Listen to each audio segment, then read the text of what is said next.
আল্লাহ রাব্বুল আলামিন অন্য জায়গায় বলছেন মা সালাকাকুম ফি সাকার ক্বালু লাম নাকু মিনাল মুসাল্লিন ওয়া লাম নাকু নুতঈমুল মিসকিনা ওয়া কুন্না নাখুদু মাআল খায়িদিন ওয়া কুন্না নুকাযযিবু বিয়াউমিদ্দিন হাত্তা أتانا اليقين فما تنفعهم شفاعة الشافعين জোরে বলুন আল্লাহু আকবার। ও সাকারের অধিবাসীরা, আজকে তোমরা সাকার নামক দোজখে কেন? তারা বলবে আমরা দুনিয়ার জিন্দেগিতে 4টা কাজ করে আসি নাই। একটু মাথায় লেগে শুনবেন, কানটা লাগায় সবাই শুনেন। 4টা কারণ। নাম্বার 1 হলো আজান শুনেছি কিন্তু মসজিদে যাই নাই, নামাজ পড়ি নাই। ফজরের সময় দুঃখে বুকটা ফেটে যায়। লক্ষ লক্ষ মসজিদ আমার দেশে, এসি মসজিদ, টাইলসওয়ালা মসজিদ, রাগ কইরা আরেকটা মসজিদ, গ্রামের মধ্যে 3-4টা মসজিদ, কিন্তু ফজরের সময় মুসল্লির সংখ্যা মোটে 3 জন, ইমাম, মুয়াজ্জিন, খাদেম। কয়জন? কে? ইমাম, মুয়াজ্জিন, খাদেম, মুসল্লি নাই। আমার ভাইরা, আল্লাহ রাব্বুল আলামিন খুব রেগে যান বান্দা যখন নামাজকে ছেড়ে দেয়, বান্দা যখন নামাজকে নষ্ট করে ফেলে। সবচেয়ে বড় অপরাধ আল্লাহর কাছে এটা। এই জন্য নামাজকে ছেড়ে দেওয়া যাবে না। আল্লাহ রাব্বুল আলামিন নাম্বার 2 নাম্বার কারণ বলছেন যারা বান্দার হক নষ্ট করবে। নাম্বার 3 সমালোচককারীদের সঙ্গে যারা সমালোচনা করবে। নাম্বার 4 যারা বিচার দিবসকে যারা অস্বীকার করবে। আমার বন্ধুগণ, সূরা মারিয়ামের 59 নম্বর আয়াত আল্লাহ রাব্বুল আলামিন ক্লিয়ার করে দিচ্ছেন, ফাখালাফা মিন বা'দিহিম খালফুন আযাউস সালাতা ওয়াত্তাবাউশ শাহাওয়াত ফাসাউফা ইয়ালকাউনা গায়্যা।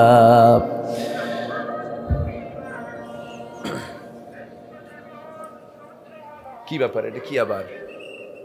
ও আচ্ছা, প্রচার। তাহলে নামাজকে কেউ ছাড়বো আমরা? বাড়ির বউ যদি নামাজ না পড়ে?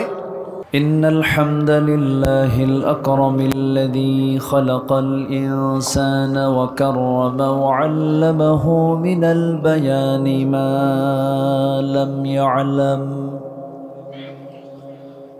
فسبحان الذي لا يحصى امتنانه باللسان ولا بالقلم نشهد أن لا إله إلا الله وحده لا شريك له ونشهد أن سيدنا وحبيبنا ومولانا محمدا عبده ورسوله الذي أرسله بالحق بشيرا ونذيرا وداعيا إلى الله بإذنه وسراجا منيرا فقد قال الله تعالى في كلامه المجيد وفرقانه الحميد أعوذ بالله من الشيطان الرجيم بسم الله الرحمن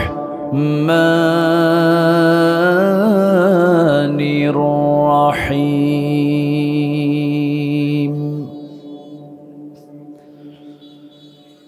فخلف من بعدهم خلف أضاعوا الصلاة واتبعوا الشهوات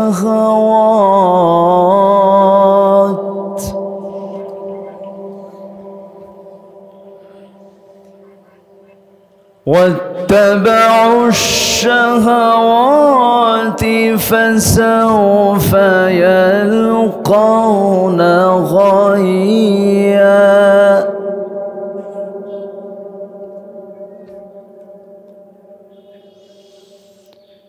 إلا من تاب وآمن وعمل صالحا فأولئك يدخلون الجنة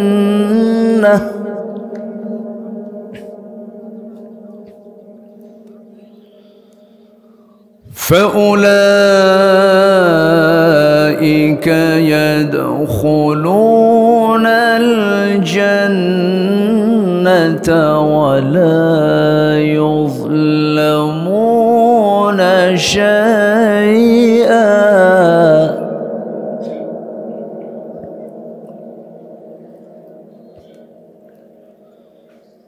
جنات عدن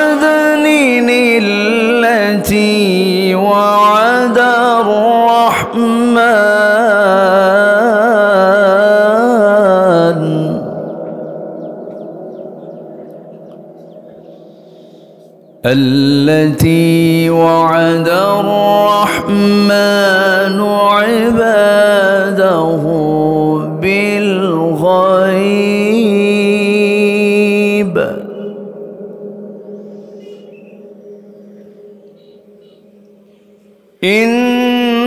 إنه كان وعده مأتيا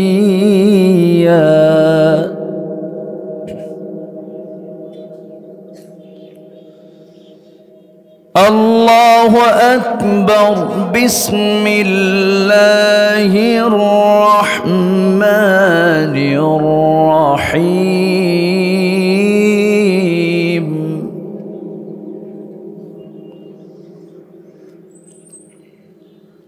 إن الله وملائكته يصلون على النبي يا أيها الذين آمنوا صلوا عليه وسلموا تسليما اللهم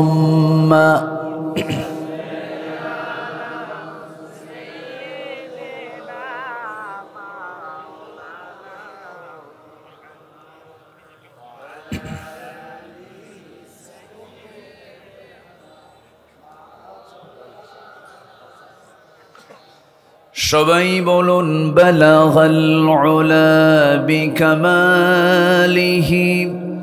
কাশাফাত তুজা বিজামালিহি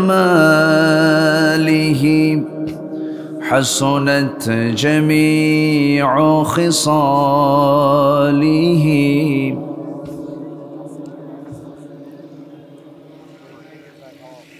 سراج الملة تمهي فخر دو عالم دلبار مولاه شريف الأنبياء نسخا كل أديان دغره بلغ العلا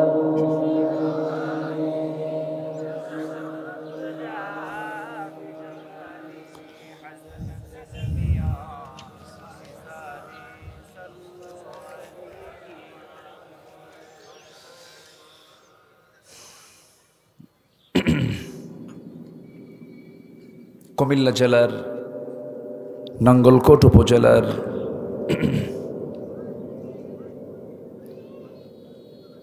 রায়কোট বাঙ্গোড্ডা মাহিনী রোড ইসরা এডুকেশনাল ইনস্টিটিউট প্রাঙ্গণে অনুষ্ঠিত মাহফিল ইন্তেজামি কমিটি কর্তৃক আয়োজিত নতুন বছরের প্রথম দিনে 1 জানুয়ারি 2025 অনুষ্ঠিত আজকের এই অত্র প্রতিষ্ঠানের শুভ উদ্বোধন উপলক্ষে আয়োজিত আজকের এই তাফসীর মাহফিল মহৎ আয়োজনের সম্মানিত সুযোগ্য সভাপতি, সমাজসেবক, বিশিষ্ট ব্যবসায়ী, ইসলাম দরদি ব্যক্তিত্ব জনাব ইসরাফিল হাজারি, আজকের মাহফিলের বরেণ্য অনারেবল চিফ গেস্ট, বিশিষ্ট ইসলামী চিন্তাবিদ, শহীদ কাফেলা বাংলাদেশ ইসলামী ছাত্র শিবিরের সাবেক কেন্দ্রীয় সভাপতি, দক্ষিণ এশিয়ার বৃহত্তম ইসলামী সংগঠন বাংলাদেশ জামাত ইসলামীর কেন্দ্রীয় মজলিসে শুরার অন্যতম সদস্য, কুমিল্লা 10 নির্বাচনী আসনের মাননীয় প্রার্থী জনাব মাওলানা ইয়াসিন আরাফাত হাফিজাহুল্লাহ, আজকের মাহফিলের বরেণ্য অতিথিবৃন্দ, বিশেষ করে আমার বাম পাশে বসা এলাকার কৃতি সন্তান, শিক্ষাবিদ, দেশের শীর্ষস্থানীয় দ্বীনি প্রতিষ্ঠান তামিরুল মিল্লাত কামিল মাদ্রাসার সাবেক আরবি প্রভাষক, আলহেরা কিডস হেভেন, আলহেরা শিক্ষা পরিবারের সম্মানিত পরিচালক, আমার বন্ধুবর মাওলানা জাফর আহমেদ মজুমদার, উপস্থিত হাজরাত উলামায়ে কেরাম, ফদলায়ে ইজাম, সুশীল সমাজ, জাতির শ্রেষ্ঠ সন্তান, শিক্ষক মণ্ডলী, জাতির বিবেক, সাংবাদিকবৃন্দ, সামনে উপস্থিত আমার খুব কাছের, আমার প্রাণ প্রিয়, প্রধান আকর্ষণ সম্মানিত দ্বীনি ভাইরা, আড়ালে বসে আছেন শ্রদ্ধেয়া সম্মানিতা মা বোনেরা, আলোচনার সূচনায় আনুষ্ঠানিকতার মধ্য দিয়ে আমার পক্ষ থেকে আবারও দিল খোলা সালাম, আসসালামু আলাইকুম ওয়া রাহমাতুল্লাহি ওয়া বারাকাতুহু। সবাই কেমন আছেন? আমাকেও প্রশ্ন করেছেন। আল্লাহ তাআলা আমাকে আপনার মতোই আপনার সাথেই রেখেছেন, আলহামদুলিল্লাহ। উঠতে একটু দেরি হয়ে গেছে, আরও অনেক মেহমান ছিলেন। হয়তো আসরের আজান কিছুক্ষণের মধ্যে শুরু হবে। আমরা আজকের সলাতুল আসর একটু নির্দিষ্ট সময়ের চাইতে 20-25 মিনিট যদি পরে পড়া হয়, কোনো ফতুয়া হবে না তো? আবার কেউ কিছু বলবে না তো? জি, আশপাশে যদি কোনো নিকটস্থ কোনো মসজিদ থাকে, আমি একটু রিকোয়েস্ট করব তারা যেন মুখে আজানটা দেন। হয়তো আজানের একটা আওয়াজ আমাদের কানে আসবে, আমরা এখানেই সলাতুল আসর আদায় করব। জোরে বলি ইনশাআল্লাহ। সম্মানিত ভাইয়েরা, মহান রব্বে করিমের শুকরিয়া যে আল্লাহ তাআলা আমাদেরকে একটি সুন্দর অনুকূল পরিবেশ তৈরি করে দিয়েছেন। এই পরিবেশটা ছিল না। পার্শ্ববর্তী উপজেলা 14 গ্রামে আমি 10 থেকে 12 বছর ঢুকতেই পারিনি। আচ্ছা, নাঙ্গলকোটেও আসতাম, খুব ঝামেলা হতো, প্রোগ্রাম হতে দিত না। কিরামুন কাতিবিন যে বসে থাকতো মাহফিলে। তো এরকম একটা সিচুয়েশন আমরা আর ফেস করতে হচ্ছে না আমাদের। যিনি আমাদের এমন সুযোগ তৈরি করে দিয়েছেন, শুকরিয়া আদায় করছি, বলছি আলহামদুলিল্লাহ। আবারও বলছি আলহামদুলিল্লাহ। চিৎকার মেরে বলছি আল্লাহুম্মা ইন্নী আসআলুকা আল হুদা ওয়াত তুকা ওয়াল আফাফা ওয়াল গিনা। আমরা আল্লাহ তাআলার শুকর আদায় করে নিলাম। সম্মানিত উপস্থিতি, আমি আমার অভ্যাস অনুযায়ী আলোচনার সূচনায় কোরআনে কারীমের গুরুত্বপূর্ণ একটি সূরা, যে সূরাটা একজন নারীর নামে, আল্লাহ তাআলা গোটা কোরআনে একজন নারীর নাম উল্লেখ করেছেন এবং একজন নারীর নামই একটা সূরার নামকরণ করেছেন।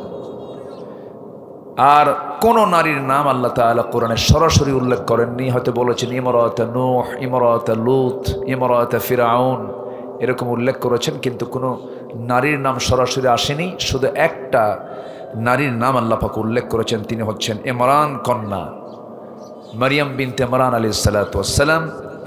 সেই সূরা মারিয়াম থেকে আমি মাঝের দিক থেকে 2-3টা আয়াত আমি তেলাওয়াত করেছি। এই আয়াতগুলোকে সামনে রেখে কিছু কথা আমি বলতে চাচ্ছি। সময় খুবই অল্প, আমি যতটুকু আল্লাহ তাআলা আমাকে বলাবেন ততটুকুই তো বলতে পারবো। তো আমাকে সময় দিচ্ছেন তো নাকি ইনশাআল্লাহ? যারা পালাবার তারা তো চলেই গেছে, আর কি বলবেন তাদের? আর অত হইচই করে তো আর লাভ নাই, তাই না? সব তো চলেই গেছে। ওরা ভেবেছিল যে আমরা কোনো দিন হেরে যাব না, আমাদেরকে কে রুখতে পারে। কিন্তু ক্ষমতার উপরে ক্ষমতা যিনি রাখেন তিনি কে? মালিকাল মুলক তুতিল মুলকা মান তাশা ওয়া তুইজ্জু মান তাশা ওয়া তুযিল্লু মান তাশা বিয়াদিকাল খায়র ইন্নাকা আলা কুল্লি শাইইন কাদির। এই আয়াতটা কি ওদের সামনে পড়ছে কিনা জানি না। সম্মানিত বন্ধুগণ, আমরা ওই গোষ্ঠীর জন্য শুধু এতটুকু আমরা আহ্বান করতে চাই যে ভুলগুলো করেছেন, ভুলের জন্য অনুতপ্ত হন, নিজে নিজের হৃদয়ে আত্মসমালোচনা করে নিজেকে অনুতপ্ত হয়ে ফিরে আসুন। আল্লাহ তাআলা তওবার রাস্তা কি খোলা রাখেন নাই? রেখেছেন। ফিরে আসেন, লাভ নাই তো। আপনি এমন নেতৃত্ব মানলেন যে নেতা আপনাকে থুইয়ে পালায়ে চলে গেল, কি ঠিক কিনা? যে নেতা পালায় সেই নেতৃত্ব ধরে আপনার লাভটা কি? আমার নবীজি সাহাবে কেরামকে নিয়ে যুদ্ধে চলে গেছেন, পিছনে না সবার আগে? সবার আগে। নিজের জীবনের একটা কথা মনে পড়ে গেল। আল্লামা সাইদি রাহিমাহুল্লাহ জীবনের শেষ হজ করেছেন 2009 সালে।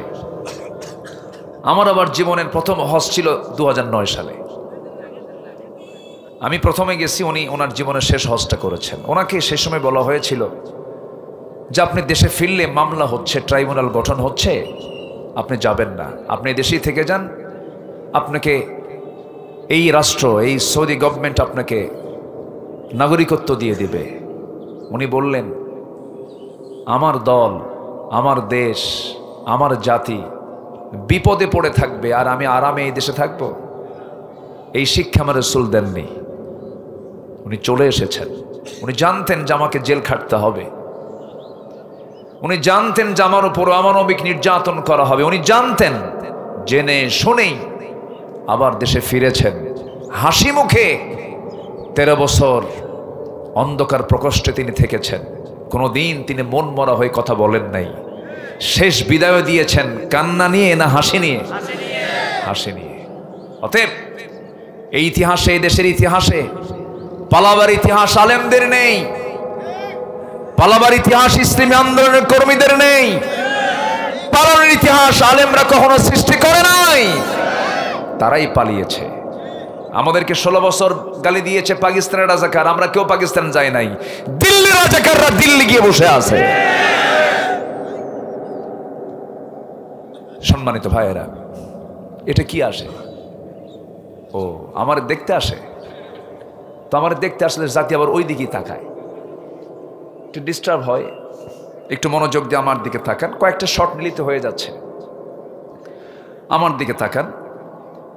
তাহলে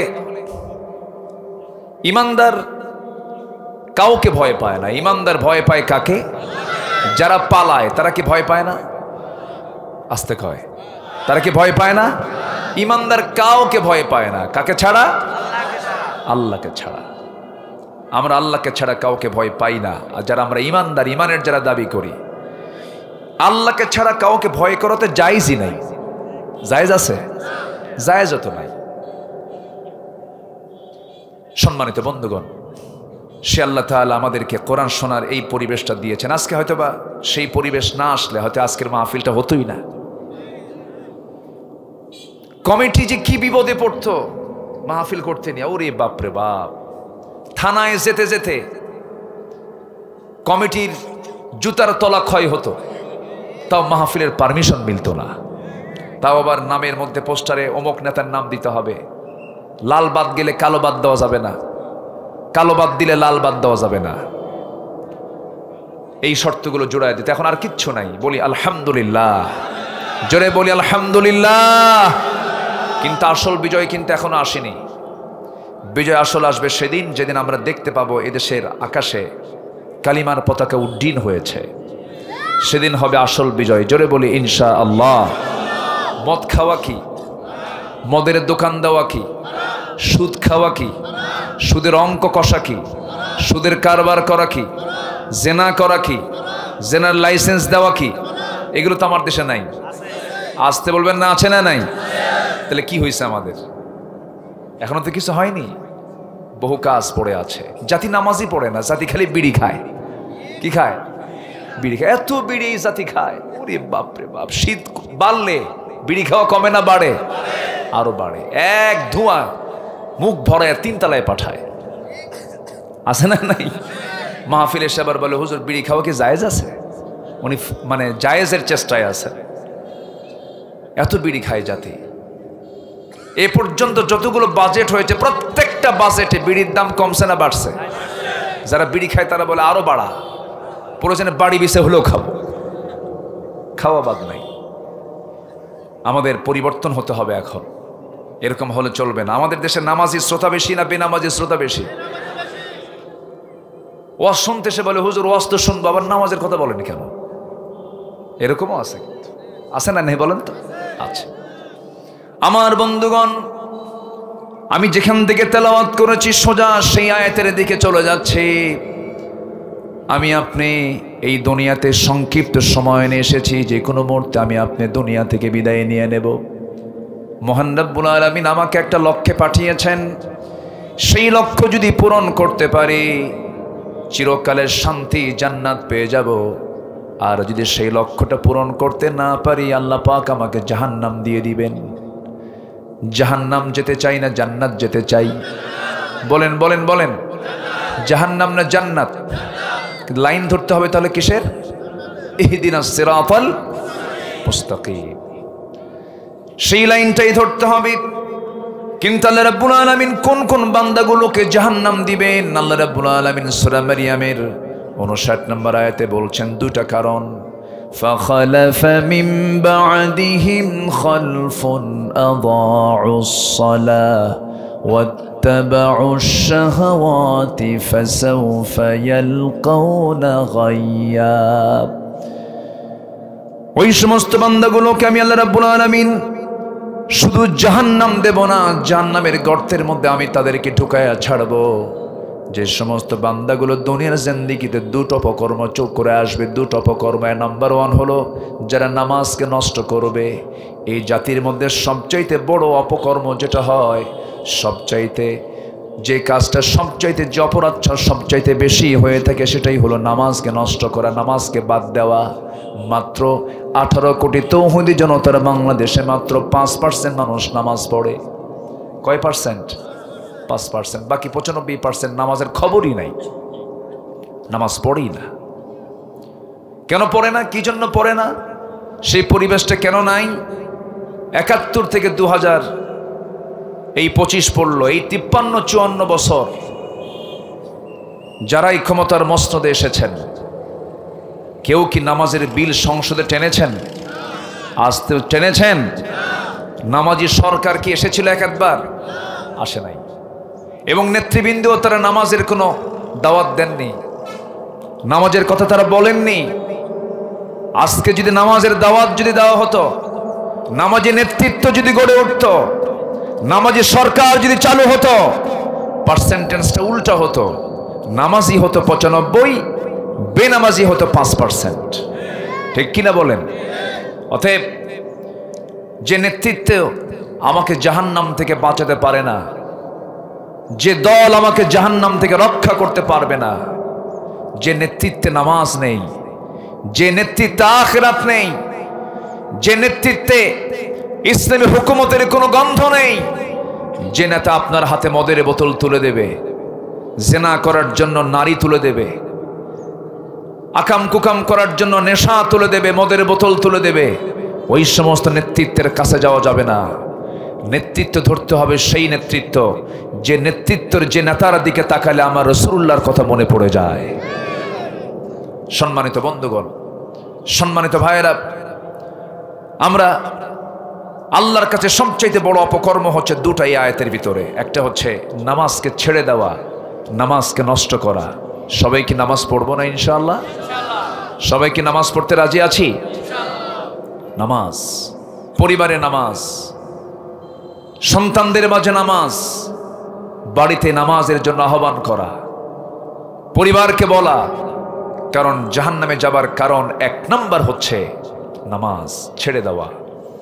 আল্লাহ রাব্বুল আলামিন অন্য জায়গায় বলছেন, মা সালাকাকুম ফি সাকার ক্বালু লাম নাকু মিনাল মুসাল্লিন ওয়া লাম নাকু নুতঈমুল মিসকিনা ওয়া কুন্না নাখুদু মাআল খায়িদিন ওয়া কুন্না নুকাযযিবু বিয়াউমিদ্দিন হাত্তা أتانا اليقين فما تنفعهم شفاعة الشافعين জোরে বলুন আল্লাহু আকবার।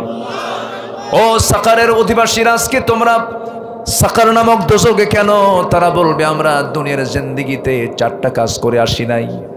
একটু মাথায় লেগে শুনবেন, কানটা লাগায় সবাই শোনেন।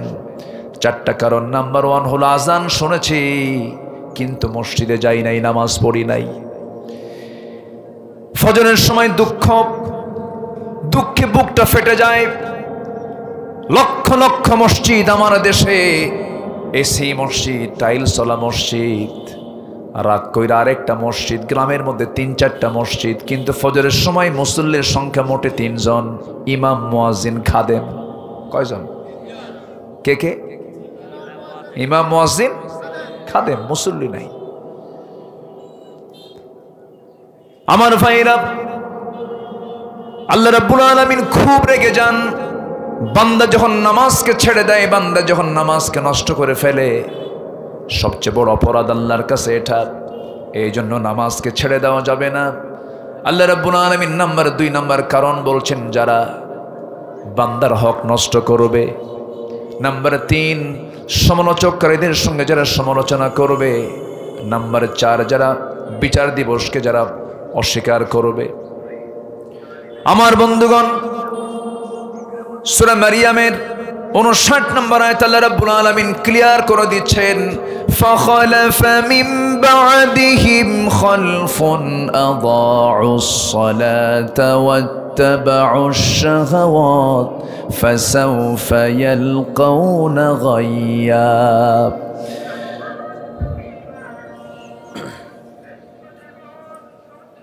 কি ব্যাপার এটা? কি আবার? ও আচ্ছা, প্রচার। তাহলে নামাজকে কেউ ছাড়বো আমরা? বাড়ির বউ যদি নামাজ না পড়ে কি করবেন বলেন? তাও পড়ে না, বলার বোঝানোর পরেও পড়ে না, তখন কি করবেন বলেন? কাম সারছে। এ তো মার্ডার কেস দেখতেছে। মারবেন? বউকে মারা সহজ? যিনি বলেছেন হয়তো বিয়ে করেন নাই। বউকে মারা সহজ না তো। বলেন তো, চেয়ারম্যান বড় না চেয়ারম্যানের বউ বড়? হ্যাঁ, বউ বড়। হ্যাঁ, এটা বিশাল একটা তার পজিশন, তো সহজ না, বিশাল ব্যাপার এটা। আপনি যত বড় হুজুর হন না কেন, বউয়ের কাছে হুজুর হওয়া খুব কঠিন। তুমি কত বড় হুজুর আমার জানা আছে, বসো। স্ত্রীর কাছে বুজুর্গ ছিলেন পৃথিবীতে একজন মানুষ, মুহাম্মদ সাল্লাল্লাহু। ব্যক্তিত্ব একটা মানুষের ব্যক্তিত্ব ফুটে উঠবে হচ্ছে তার পরিবারের মাঝে। যে লোকটা তার পরিবারের মাঝে ব্যক্তিত্ব বজায় রাখতে পারে সেই হচ্ছে আসল চরিত্রবান মানুষ। বউকে মারবেন কেন? মারা যাবে না তো, বুঝাতে হবে। স্ত্রীকে বুঝাতে হবে, স্ত্রী একই ছাদের নিচে জাগতিক জীবন কাটায় দিলাম, তোমার যৌবনের মাঝে আমি হেরে গেলাম, তুমি আমার মাঝে হেরে গেলে। এই যে মোহাব্বত, এই ভালোবাসা, আমরা এটাকে ক্ষণিক দিনের জন্য রাখতে চাই না, সারা জীবনের জন্য রাখতে চাই। এই জন্য আমরা জান্নাতে একসঙ্গে থাকবো। আমরা নামাজটা পড়ো, শেষ রাত যখন হয়ে যাবে ওযু বানায় নিয়ে তাহাজ্জুদে দাঁড়িয়ে যাবেন, বউটাকে পিছনে দাঁড় করায় দিবেন, চোখের পানি ফেলে ফেলে কাঁদবেন আর দোয়া করবেন, রব্বানা হাব লানা মিন আজওয়াজিনা ওয়া যুররিয়াতিনা কুররাতা আ'য়ুনি ওয়াজআলনা লিল মুত্তাকিনা ইমামা। সন্তানকে বলবেন, সন্তান রে, আমি তোর বাবা, আমি তোর মা, এই যে ব্যবসা বাণিজ্যগুলো করছে, এতগুলো কাজগুলো করছে, এগুলো সব ক্ষণিক দুনিয়ার জন্য। সন্তানরা আমরা কি জান্নাতের বাজারে গিয়ে আমরা একসঙ্গে বাজার করব না, শপিং করব না? চল একসঙ্গে বাজারে যাব জান্নাতে, নামাজ পড়। মেয়েকে বলবেন, মা শোনো, তুমি যদি বিপর্দায় থাকো, আমাকে জাহান্নাম যেতে হবে, তুমি ভালো হলে আমার উপকার হবে। কারণ একটা নারী 4 জন পুরুষকে জাহান্নামে নিয়ে যাবে। স্বামীকে জাহান্নামে নিয়ে যাবে, বাবাকে জাহান্নামে নিয়ে যাবে, বড় ছেলেকে জাহান্নামে নিয়ে যাবে, বড় ভাইকে জাহান্নামে নিয়ে যাবে। সুন্দর করে বুঝায় দাওয়াত দিতে হবে। আমার নবীজির দাওয়াতটা ছিল আগে বাইরে না ভিতরে। বলেন বলেন বলেন, ভিতরে দাওয়াত ছিল। প্রত্যেকেই নিজ জায়গা থেকে বড় দায়িত্ব পালন করতে হবে। আগে কু আনফুসাকুম, নিজের দিকে তাকাতে হবে। মাথা থেকে পা পর্যন্ত আমার এই যে বিশাল 3.5 হাত দেহ, এই দেহটা আমি চালাই, আমার হাত আমি চালাই, আমার পা আমি চালাই, আমার চোখ আমি চালাই,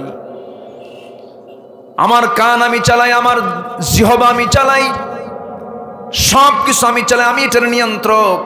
আল্লাহ পাক আমাকে মুক্ত করে দিয়েছেন। এই 3.5 হাত বডি যদি আমি আমার নিজে যদি নিয়ন্ত্রণ করতে পারি, নবীর সুন্নাহ দিয়া আর কোরআন দিয়া, আমার বন্ধুগণ সেই দিন এই হাত আমার বিরুদ্ধে যাবে না, এই পা আমার বিরুদ্ধে যাবে না। আর যদি এটাকে যদি নিয়ন্ত্রণ না করতে পারি, আমার নবীজির জীবনের শেষ যে বাক্য ছিল, শেষ যে সেন্টেন্স ছিল, কোনো কথা তিনি শেষে অন্য কোনো কথা বলে যান নাই। যখন তিনি দুনিয়া থেকে বিদায় নেবেন, আম্মা জান আয়েশার সঙ্গে সর্বশেষ যে বাক্যালাপ করেছেন, কোন ইবাদত নিয়ে? বলেন বলেন, কোন ইবাদত নিয়ে? সালাত নিয়ে। আমার নবীজি, তার কাছে 3টা জিনিস প্রিয় ছিল। 1 নম্বর হলো চক্ষু শীতলকারী নামাজ। নামাজ আমার কাছে দারুণ প্রিয়, নামাজ আমার কাছে দারুণ প্রিয়, আতর আমার কাছে দারুণ প্রিয়, মা যেতে আমার কাছে দারুণ প্রিয়। রাসূল যখন কোনো সমস্যায় পড়ে যেতেন, সেই সময় তিনি নামাজে দাঁড়ায় যেতেন। গোটা রাত চলে যেত, নবীজির নামাজ শেষ হতো না। গোটা রাত চলে যেত, 2 রাকাত নামাজ শেষ হতো না। সেজদার মধ্যে ঘন্টার পরে ঘন্টা কাঁদতেন।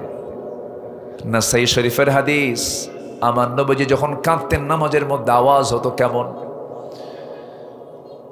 চুলার উপরে পাতিলে পানি দিয়ে যদি নিচে আগুন ধরায় দেওয়া হয়, সেই পানি গরম হলে পরে টকবগের যে আওয়াজটা আমরা শুনতে পাই, পানি যখন গরম হয় ফুটতে থাকে, যে আওয়াজটা হয়, আমার নবীজি যখন সেজদায় পড়ে কাঁদতেন, টকবগ পানির মতো আমার নবীর মুখ থেকে কান্নার আওয়াজ বের হতো। এত কাঁদতেন। নবীজির কান্না দিয়া জায়নামাজ ভিজে যেত, থরথর করে কাঁপতেন আর আল্লাহর দরবারে রোনাজারি করতেন, ইনতু আযিবুহুম ফাইন্নাহুম ইবাদুক। তিনি নিজের জন্য যতটুকু দোয়া করেছেন, উম্মতের জন্য দোয়াটা কম করেছেন না বেশি করেছেন? বেশি করেছেন। আমরা তার উম্মত হতে পেরেছি। উম্মতের যোগ্যতার দরকার আছে না নাই? 1 নম্বর যোগ্যতা হলো উম্মত হওয়ার। 1 নম্বর যোগ্যতা হলো নামাজের আজান হওয়ার সঙ্গে সঙ্গে কোথায় চলে যাওয়া? মসজিদে, জাতি নামাজ পড়ে না। আমার বন্ধুগণ, আল্লাহ রাব্বুল আলামিন এখানে দুইটা কারণ উল্লেখ করেছেন। একটা হলো যারা নামাজকে নষ্ট করবে, নাম্বার 2 হলো যারা নফসের যারা দাসত্ব করবে, আত্তাবাউ শাহাওয়াত, মন যা চাবে তাই করবে। ইমানদার কি মন যা চাই তা করবে না, আল্লাহ যা চান তা করবে। আল্লাহ যা চান তাই করতে হবে। মন তো খারাপ কিছু চায়, মন ভালো কিছু চায় না, মন হিংসা করে। মন কি করে? হিংসা করে। জমি কেনে একজন আর ঘুম হয় না আরেকজনের, এরকম আছে না গ্রামে? এরকম আছে না? একজন জমি কেনে, আরেকজনের ঘুম হারাম হয়, হাই রে হাই করছে কি, ও শুধু কপাল থাপড়ায়। আছে কি না? আছে। এগুলো মনের সমস্যা। আল্লাহ রাব্বুল আলামিন এই হিংসা থেকে বাঁচার জন্য সর্বশেষ কোরআনের মেসেজটাও দিয়েছেন, ওয়া মিন শাররি হাসিদিন ইদা হাসাদ। হিংসুকের হিংসা থেকে তুমি আল্লাহ আমাকে বাঁচাও। হিংসা হলো মনের রোগ। ওয়াত্তাবাউ শাহাওয়াত, যারা নফসের যারা দাসত্ব করবে না, নফসের যারা দাসত্ব করবে আমি তাদেরকে জাহান্নামের মধ্যে ঢুকাবো। যারা নফসের দাসত্ব না করবে আমি আল্লাহ তাদেরকে জান্নাত দিয়ে দেব। আল্লাহ রাব্বুল আলামিন বলেন, ওয়া আম্মা মান খাফা মাকাম রাব্বিহি ওয়া নাহান নাফসা আনিল হাওয়া ফাইন্নাল জান্নাতা হিয়াল মাওয়া। জোরে বলুন আল্লাহু আকবার। যে বান্দা নফসের বিরুদ্ধে অবস্থান করবে, নফস যা চাবে তার বিরুদ্ধে অবস্থান করবে, যে বান্দা আমি আল্লাহ তাকে জান্নাত দিয়ে দেব, জান্নাতে মাওয়া দিয়ে দেব। এই জন্য নফসের দাসত্ব করা যাবে না। আমরা দাসত্ব করব কার? আসতে বলবেন না, কার? আল্লাহর দাসত্ব করব। যদি এই দুইটা কাজ করো, আল্লাহ রাগ করে বলছেন ফাসাউফা ইয়ালকাউনা গাইয়া, আমি তাকে শুধু জাহান্নাম দেব না, জাহান্নামের মধ্যে একটা গর্ত আছে, গাই নামক গর্ত। গাই গর্তটা এত ভয়ঙ্কর যে গাই গর্তের নাম শুনলে জাহান্নামও ভয় পায়। জাহান্নামও ভয় পায়, এত ভয়ঙ্কর। অথচ জাহান্নামটাই কত বড়। এই পৃথিবীর দিকে সূর্য হলো 13 লক্ষ গুণ বড়।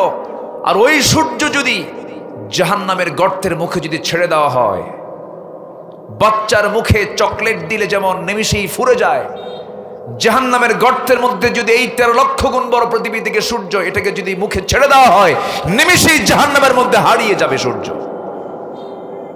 এত ভয়ঙ্কর জাহান্নামও ওই গাই নামক গর্তকে ভয় পাচ্ছে।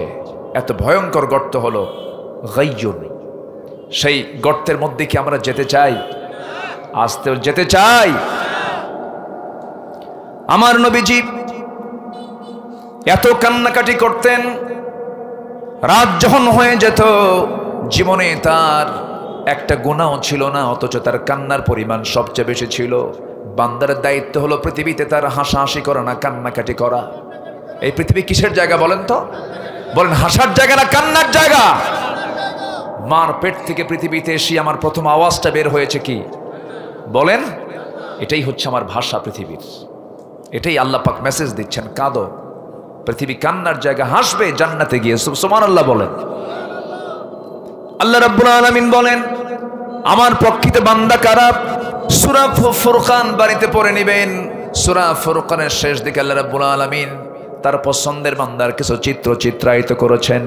ওয়া ইবাদুর রাহমানিল্লাযীনা ইয়ামশুন আলাল আরদি হাওনা ওয়া ইযা খাতাবাহুমুল জাহিলুনা ক্বালু সালামা والذين يبيتون لربهم سجدا وقياما والذين يقولون ربنا اصرف عنا عذاب جهنم إن عذابها كان غراما إنها ساءت مستقرا ومقاما জোরে বলুন আল্লাহু আকবার।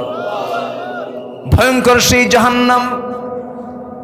সেই জাহান্নাম থেকে বাঁচার জন্য আমাকে আপনাকে এই দুইটা কাজ ছেড়ে দিতে হবে। নামাজ কখনো বাদ দেব না, নফসের তাবেদারি করব না, নফসের রোগগুলো ভিতরে আনবো না। কারণ নফসকে নষ্ট করার জন্য শয়তান আছে না নাই বলেন? আল্লাযী ইওয়াসওয়িসু ফি সুদুরিন নাস মিনাল জিন্নাতি ওয়ান নাস। ওয়াসওয়াসা দেওয়ার জন্য সর্বক্ষণ শয়তান লেগে আছে। শয়তান কেমন করে লেগে থাকে? সুম্মা লাআতিয়ান্নাহুম মিন বাইনি আইদিহিম ওয়া মিন খালফিহিম ওয়া আন আইমানিহিম ওয়া আন শামাইলিহিম ওয়া লা তাজিদু আকসারুহুম শাকিরিন। তোমার বান্দাগুলোকে আমি ডান থেকে ধরবো, বাম থেকে ধরবো, সামনে থেকে ধরবো, পিছন থেকে ধরবো, পাকড়াও করব। আল্লাহ বলছেন, ও শয়তান, তুই আমার পছন্দের বান্দাগুলোকে ধরতে পারবি না, কারণ বান্দা আমার কাছে আশ্রয় চেয়ে বলবে আউযু বিল্লাহি মিনাশ শাইতানির রাজিম। আমরা আশ্রয় চাই কার কাছে? আসতে বলবেন না, কার কাছে? আল্লাহর কাছে। আমার বন্ধুগণ, সবচেয়ে বড় চ্যালেঞ্জ হলো বড় বড় কোনো গুনার কাছে যাওয়া যাবে না। কবিরা গুনাহগুলো থেকে নিজেকে পরহেজ রাখার চেষ্টা করতে হবে। জাহান্নাম থেকে বাঁচতে হলে আল্লাহ রাব্বুল আলামিন বান্দাকে এক জায়গায় খুব সুন্দর সুযোগ দিয়েছেন। তিনি বলছেন, ইন তাজতানিবু কাবাইরা মা তুনহাউনা আনহু নুকাফির আনকুম সাইয়্যাতিকুম ওয়া নুদখিলকুম মুদখালান কারীমা। জোরে বলুন আল্লাহু আকবার। বান্দা, তুমি যদি জাহান্নাম থেকে বাঁচতে চাও, আমি তোমাকে বলে দিচ্ছি, কবিরা গুনার দিকে যাবে না। কবিরা গুনাহ থেকে নিজেকে গুটিয়ে রাখবে। ছোট্ট ছোট্ট গুনাহ যে তুমি করেছো, সেই গুনার দিকে আমি আল্লাহ, এত বড় রব, আমি তাকাবই না। জোরে বলে সুবহানাল্লাহ। আমি তোমাকে মাফ করে দেব। কিন্তু দুঃখজনক হলো সত্য, কবিরা গুনার সরাসরি আজকে আমাদের সমাজে আছে না নাই বলেন? আছে না নাই? আছে, চলছে কবিরা গুনাহগুলো। সুদ তো এলাকায় নাই মনে হয়, সুদ আছে নাকি? আচ্ছা, পিতামাতার সঙ্গে খারাপ আচরণ করা, উকুকুল ওয়ালিদাইন, আল ইশরাক বিল্লাহ, কাউলুজ জুর, আলা উনাব্বিউকুম বিআকবারিল কাবাইর। রাসূল বললেন সবচেয়ে বড় কবিরা গুনাহ তিনটা বলে দিচ্ছি তোমাদের। নাম্বার 1 শিরিক করা, নাম্বার 2 পিতামাতার সঙ্গে খারাপ আচরণ করা, নাম্বার 3 মুখ থেকে বেফাস কথাবার্তা বলা। এই 16 বছর যা শুনেছি, দেশ যারা চালিয়েছে সবগুলো ছিল বেফাস কথা, বাজে কথা, ঠিক কিনা? কিছু হলেই তো বলতো আপনাদের এলাকায় তো বাড়ি, নোয়াখালীর ওইদিকে বাড়ি, খেলা হবে বলতো না? এটা কি কোনো বিচক্ষণ, কোনো ওয়েটফুল লোকের কথা এগুলো হতে পারে? এগুলো হচ্ছে রাসূলের দৃষ্টিতে সবচাইতে বড় কবিরা গুনাহ। কি বলতো? খেলা হবে। কই, উনি এখন কোথায়? খেলবেন কোথায়? সম্মানিত ভাইয়েরা, সম্মানিত বন্ধুগণ, ইয়াসিন আরাফাত ভাই তিনি কিছু কথা বলেছেন, আপনাদের মাথায় রাখছেন কিনা জানি না।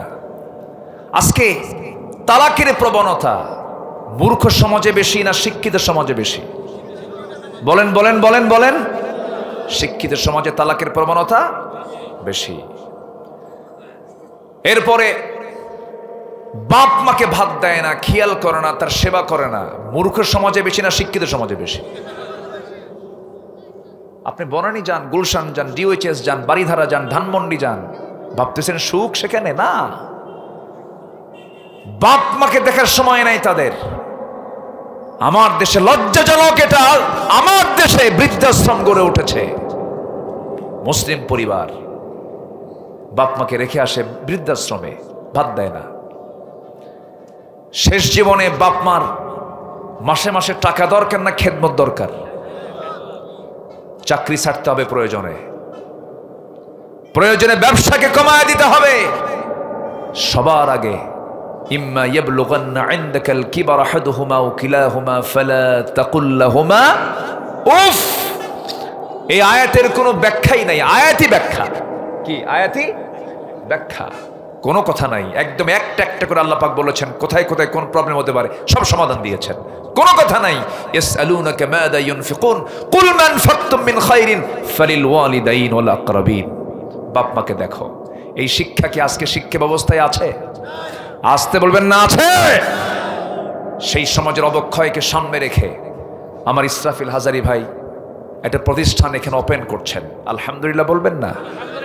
এলাকায় তো আমি জানি যে এখানকার এই ভিতরের জায়গার দামও অনেক জেলা শহরের পৌরসভার জায়গার চাইতে দাম বেশি, প্রচুর দাম। আমি শুনেছি, আমি এত বড় একটা দামি জায়গা তিনি কিনে নিয়ে একটা প্রতিষ্ঠান তিনি গড়ার উদ্যোগ নিয়েছেন। এ কি বেজার না খুশি আপনারা বলেন তো?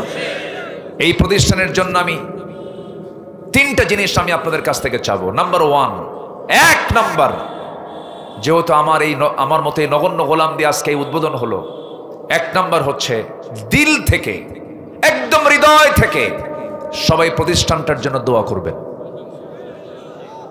কি মুখ দিয়া না দিল দিয়া? কন মুখ দিয়া না দিল দিয়া? দিল দিয়া, দিল থেকে দোয়া করবেন। নাম্বার ওয়ান, আগে দোয়া লাগবে।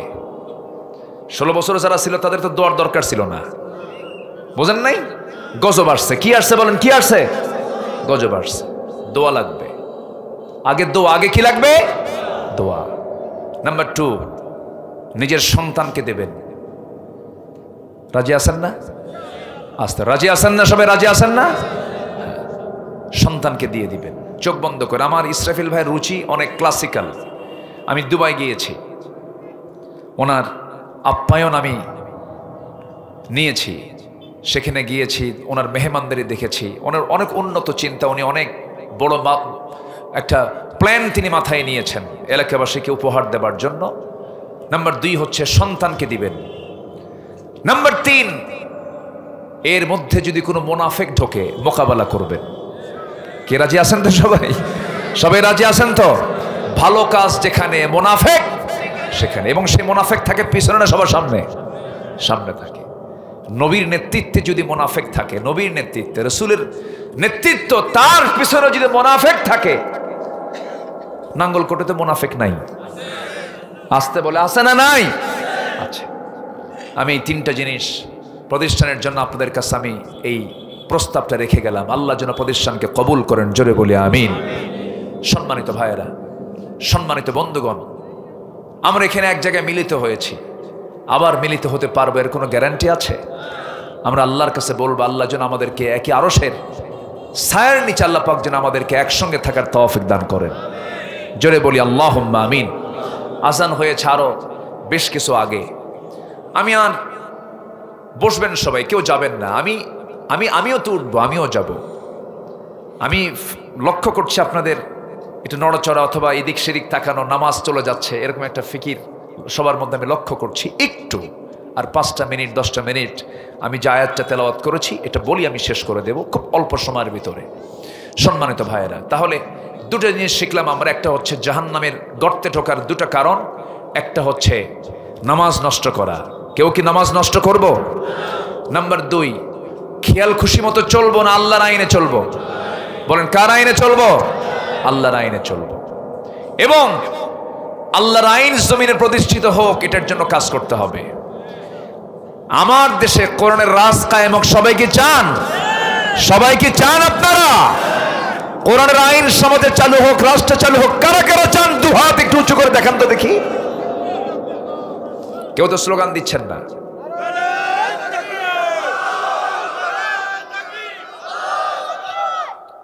আল কোরআনের আলো, কোরআন হাদিস যেখানে, আলেম উলামা যেখানে, সব সমস্যার সমাধান আল্লাহ কবুল করুন, আল্লাহ কবুল করুন।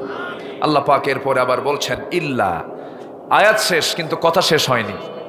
হ্যাঁ, আয়াত শেষ কিন্তু কথা শেষ হয়নি। আল্লাহ যেহেতু শেষ করেন না, এখানে আরেকটা আয়াত আমি একটু নিয়ে নেই।